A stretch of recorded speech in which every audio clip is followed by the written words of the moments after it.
एक दिन महाराज कृष्णदेव राय अपने दरबार में बैठे लोगों की फरियाद सुन रहे थे।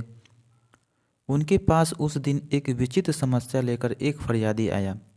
फरियादी ने अपनी समस्या महाराज के सामने इस प्रकार रखी। महाराज, मैं एक गरीब आदमी हूँ। मेरे पास एक मकान है जिसमें 2 कमरे हैं। एक कमरे में मैं रहता हूँ तथा दूसरे कमरे में एक किराएदार। मेरा किराएदार एक मोची है जो दिन भर बाजार में लोगों के जूते की मरम्मत करता है और रात को घर आकर घंटों पूजा करता है। महाराज चकराए, अरे यह तो अच्छी बात है, तब तो मोची भला आदमी है। ऐसे आदमी से तुम्हें क्या परेशानी है? हाँ महाराज, वह भला आदमी है। मुझे समय पर किराया अदा करता है। किसी बात की कभी झिकझिक खिचखिच उसने मेरे साथ नहीं की है।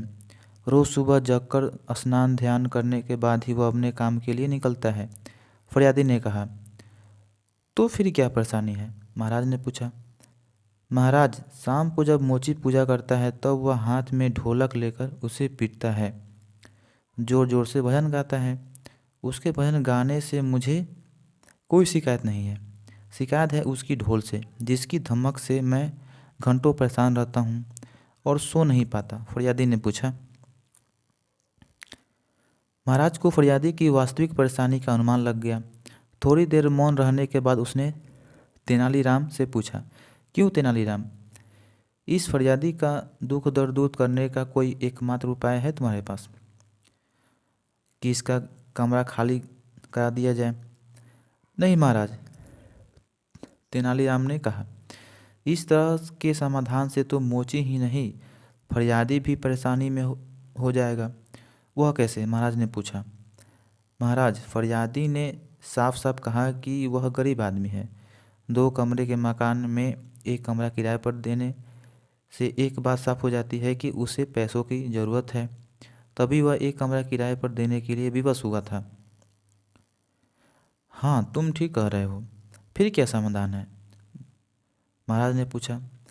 महाराज, यदि यह फरियादी 99 रुपये खर्च करने के लिए तैयार हो जाए तो मैं उसे समस्या से मुक्त कर दूंगा। तेनालीराम ने कहा। महाराज ने पूछा, फरियादी, क्या तुम 99 रुपये खर्च करने की स्थिति में हो? यदि समस्या से मुक्ति मिल जाए तो मैं 99 क्या 100 रुपये भी खर्च कर सकता हूँ। फरियादी ने कहा। नहीं, केवल 99 रुपये। इस बार यह बात तेनालीराम ने कही। जी हाँ श्रीमान, मैं 99 रुपये खर्च कर सकता हूँ। फरियादी ने कहा। तो ठीक है, जाओ और 99 रुपये गिनकर एक मखमल की थैली में डाल दो और जिस समय मोची कमरे में नहीं हो उस समय उसके कमरे में वह थैली डाल दो। ऐसा करने से 1 सप्ताह बाद आकर महाराज को उसके भजन का हाल बताना। अब जाओ और जाकर वही करो जो मैंने तुम्हें बताया है। तेनालीराम ने कहा। फरियादी महाराज के दरबार से बहुत आशंकित मन से लौटा। उसे विश्वास नहीं हो रहा था कि यह उसकी समस्या का कोई समाधान है। वह मन ही मन सोचता जा रहा था, आज के ज़माने में गरीबों की कौन सुनता है, राजा महाराजा सुनेंगे। खैर चलो, यहाँ आए तो 99 के चक्कर में पड़े, ना आते तो अच्छा था। अपने घर पहुंचकर फरियादी ने मखमल की थैली में 99 रुपये गिनकर डाले और मोची के कमरे में फेंक आया। उससे इसका कोई परिणाम मिलने की आशा नहीं थी। दूसरी तरफ महाराज भी तेनालीराम की सलाह से सहमत नहीं थे। उन्होंने तेनालीराम से पूछा, तेनालीराम, तुमने उस फरियादी को 99 रुपये की थैली मोची के कमरे में फेंकने की सलाह तो दे दी, लेकिन इससे क्या होगा मुझे बताओ। महाराज, इससे मोची 99 के चक्कर में पड़ जाएगा। तेनालीराम ने हंसते हुए कहा। 99 के चक्कर में? महाराज ने चौंक कर फिर पूछा, यह 99 का चक्कर क्या है? मुझे खुलकर बताओ साफ साफ। महाराज, यह मोची किसी के पास काम नहीं करता, यह अपनी दुकान लगाता है। मतलब यह हुआ कि इस मोची में भी पैसा वाला बनने की लालसा है। अब जब उसे मखमल की थैली में 99 रुपये मिलेंगे तब वह उन्हें खर्च करने की कतई नहीं सोचेगा। वह सबसे पहले उस थैली में अपने 1 रुपये मिलाकर उन्हें 100 रुपये में बदलेगा। इसके बाद वह इन 100 रुपयों को 200 रुपयों में, 200 रुपये को 500 रुपये में, 500 रुपये को 1000 रुपये में, बदलने के लिए ललायित हो उठेगा।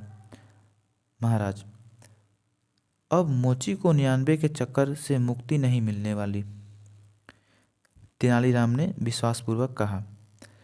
मगर तुम्हारी बात भी तो फरियादी की समस्या का हल कहाँ हुआ? तुमने तो मोची को 99 के चक्कर में डालने का इंतजाम भर किया है। महाराज की शंकायुक्त वाणी फूटी। बस 7 दिन तक धैर्य रखें महाराज, तेनालीराम ने महाराज से अनुनयपूर्वक कहा। महाराज मौन हो गए, लेकिन उन्हें मन में तेनालीराम की इस विचित्र सलाह का परिणाम जानने की उत्सुकता बन रही थी। ठीक 7वें दिन वह फरियादी दरबार में उपस्थित हुआ। उसके चेहरे पर प्रसन्नता के भाव थे। जैसे ही उसे अवसर मिला वह महाराज के सामने आया और मुस्कुराते हुए अपने दोनों हाथ जोड़ लिए। महाराज ने फरियादी से पूछा, क्या हाल है फरियादी, तुम्हारी समस्या बनी हुई है या? फरियादी ने तत्परता से उत्तर दिया, महाराज अब कोई समस्या नहीं है। अरे, यह कैसे चमत्कार हुआ? महाराज ने विस्मय से पूछा। महाराज, जिस दिन मैंने मोची के कमरे में थैली फेंकी उस रात मोची ने थोड़ी देर तक भजन गाया।